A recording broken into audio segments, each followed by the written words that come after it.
Press the Lord bless food रेसिपीमध्ये आपणा सर्वांचं खूप मनापासून स्वागत। भेंडीची त्याच पद्धतीने भाजी खाऊन कंटाळला असाल तर आज अगदी झटकीपट होणारी आणि एक वेगळ्या पद्धतीची पण चवीला तितकीच भारी अशी एक नवीन रेसिपी बघतोय। तर भेंडी स्वच्छ धुवून पुसून ती अशा पद्धतीने लांबट कट करून घेतलेली आहे। म्हणजे मध्यम आकाराची जी भेंडी होती त्याचे असे दोन दोन तुकडे करून घेतलेले आहे। तर भेंडीमध्ये कीड आहे की नाही बघून मगच व्यवस्थित भेंडी घ्यायची आहे। म्हणजे अगदी लहान आकाराच्या होत्या त्या मी अशा फक्त त्याचं देठ वगैरे काढून घेतलेली आहे। तर अगदी जून भेंडी असेल म्हणजे अगदी मोठी असेल तर ही जून भेंडी नाहीये, कोवळीच आहे। फक्त जर जास्तच मोठी असेल तर त्याचे दोन भाग करून घ्यायचे आहेत। तर अशा पद्धतीने भेंडी धुवून पुसून व्यवस्थित असे तुकडे करून घेतलेले आहेत। तर अगदी मोठे मोठे तुकडे केलेले आहेत, त्यामुळे भेंडी साफ करण्यासाठी किंवा चिरण्यासाठी अजिबात वेळ लागत नाही। एक पॅन ठेवलेला आहे,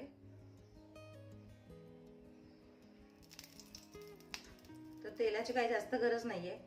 एक चमचा तेल घालायचं, तेल चांगलं गरम होऊ द्यायचं।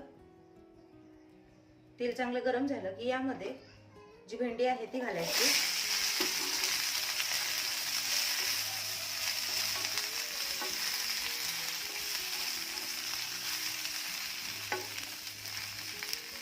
आणि मऊसूत होईपर्यंत आणि रंग बदलेपर्यंत मध्यम आचेवर भेंडी सगळ्या बाजूने छान अशी भाजून घ्यायची आहे।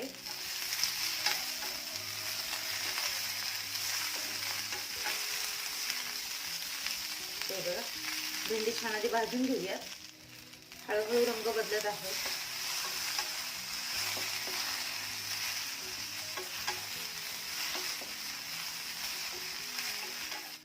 तर हे बघा, हळूहळू भेंडीचा रंग बदललेला आहे आणि बऱ्यापैकी भेंडी आपली सॉफ्ट झालेली आहे। बऱ्याच लोकांना छान अशी करपूस भेंडी खायला आवडते। तशी आवडत असेल तर यापेक्षा जास्त भाजून घेतली तरीही चालेल, पण रेसिपीसाठी म्हणजे जी भाजी आपण बनवणार आहोत त्यासाठी ही भेंडी अगदी परफेक्ट भाजून झालेली आहे। तर हे बघा, भेंडी तरी ती छान हवी तशी भाजून झालेली आहे। मी सांगितल्याप्रमाणे तुम्हाला यापेक्षाही अशी करपूस भेंडी भाजून घ्यायची असेल तरीही तुम्ही भाजून घेऊ शकता, पण या रेसिपीसाठी हे प्रमाण अगदी योग्य आहे। या पद्धतीने भेंडी भाजून घेतलेली आहे। त्याच पॅन मध्ये मी पुन्हा 2 मोठे चमचे तेल गरम करायला ठेवलेले आहे। तेल चांगलं गरम झालं की यामध्ये एक मोठ्या आकाराचा कांदा आहे, जो मी अगदी फाईन चॉप करून घेतलेला आहे, म्हणजे खूप बारीक चिरून घेतलेला आहे। दाखवल्या पद्धतीने कांदा बारीकच चिरून घ्यायचा आहे। खूप मोठा कांदा यामध्ये घालायचा नाहीये। तर छान सोनेरी रंगावर कांदा आपल्याला भाजून घ्यायचा आहे। आणि नेहमीचीच माझी ठरलेली टिप्स म्हणजे कांदा लवकर भाजण्यासाठी चिमूटभर मीठ घालावं, यामुळे कांद्याला चव तर छान लागते, शिवाय तो पटकन भाजला जातो, अजिबात वेळ लागत नाही। तर कांदा छान सोनेरी रंगापर्यंत भाजून घ्यायचा आहे। तर हे पहा, कांद्याचा रंग छान बदललेला आहे आणि अशाच पद्धतीने कांदा चांगला सोनेरी भाजून घ्यायचा आहे। यामध्ये एक छोटा टोमॅटो बारीक चिरून घातलेला आहे।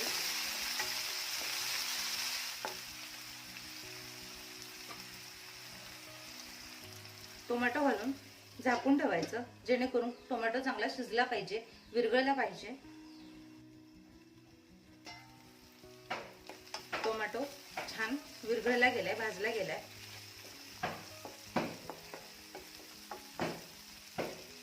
यामध्ये अर्धा चमचा आलं लसूण पेस्ट घालायची आहे। पेस्ट देखील छान परतून घ्यायची आहे।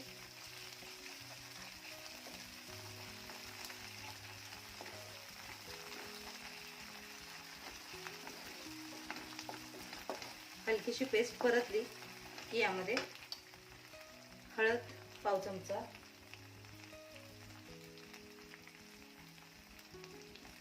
जिरे पावडर,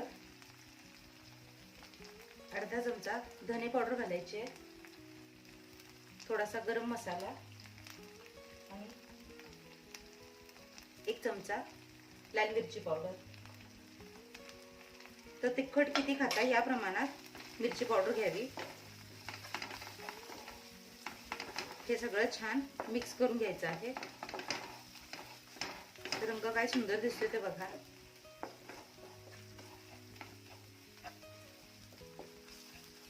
यामध्ये आपला घरगुती मसाला किंवा कोल्हापुरी चटणी वगैरे असते, याचा अजिबात वापर करायचा नाहीये. यामुळे या रेसिपीचा फ्लेवर बदलतो. यामध्ये मिरची पावडरच वापरायची आहे. आणि सगळ्यात महत्त्वाचा घटक म्हणजेच दही. तर एक छोटी वाटी पूर्ण भरून फेटलेलं दही घेतलेलं आहे. दही घेताना नेहमी फेटूनच घ्यायचं आहे, जेणेकरून यामध्ये गुठळ्या राहत नाहीत. तर दही घालून हे चांगलं मिक्स करून घ्यायचं आहे. दही घातल्यामुळे याला लगेचच तेल सुटायला सुरुवात होते. दही घालायचं आणि हे चांगलं असं परतून घ्यायचं आहे. दह्यातलं पाणी हळूहळू रिलीज व्हायला सुरुवात होते, म्हणजे दह्याला पाणी सुटायला सुरुवात होते. तर हे छान घट्टसर मलई दही आहे.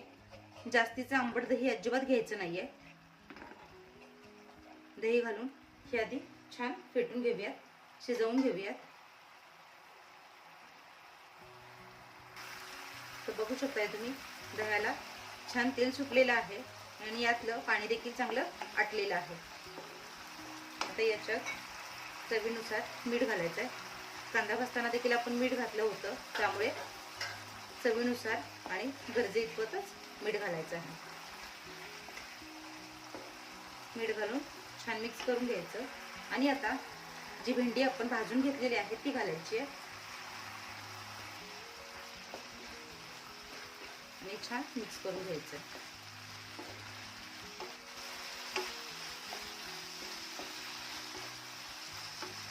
पूर्ण या मसाल्यांमध्ये भेंडी छान कोट करून घ्यायची आहे. भेंडीला छान मसाला लागला गेला पाहिजे.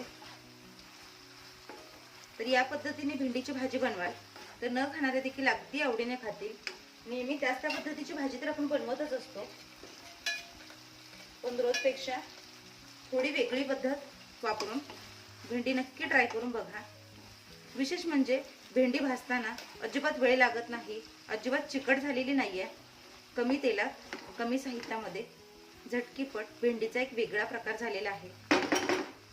याला दह्यातली भेंडी किंवा दही भेंडी असं देखील म्हणतात. तर भेंडी तर आपण आधी शिजवून घेतलेली आहे, मसाले सगळे छान शिजवून घेतलेले आहे.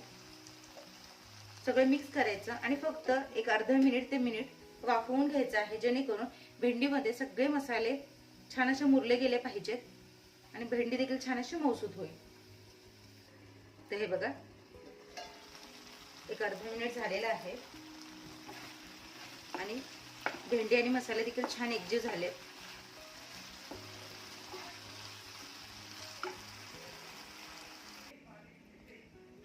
तर अशा पद्धतीने मस्त चटपटीत अशी दह्यातली भेंडी तयार झालेली आहे. आशा आहे रेसिपी तुम्हाला आवडली असेल, समजली असेल.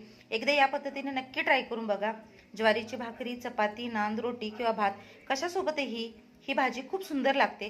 विशेष म्हणजे डब्यासाठी त्याच पद्धतीची भाजी देण्यापेक्षा या पद्धतीची भाजी देऊन नक्की बघा. मुलं देखील खूप आवडीने खातील आणि भेंडी न खाणारे देखील अगदी मागून मागून खातील. आशा आहे रेसिपी तुम्हाला आवडली असेल. अशाच नवीन आणि पारंपरिक रेसिपीसाठी ब्लेस फूड रेसिपी हे चॅनल सबस्क्राईब करा, लाईक करा, शेअर करा. सगळ्यात महत्त्वाचं म्हणजे जी काही बेल आयकॉन दिसते म्हणजेच घंटी दाबायला अजिबात विसरू नका. भेटूया अशाच एका नवीन आणि पारंपरिक रेसिपीसह. तोपर्यंत स्वस्त रहा, मस्त खा आणि माझ्या रेसिपीज बघत राहा.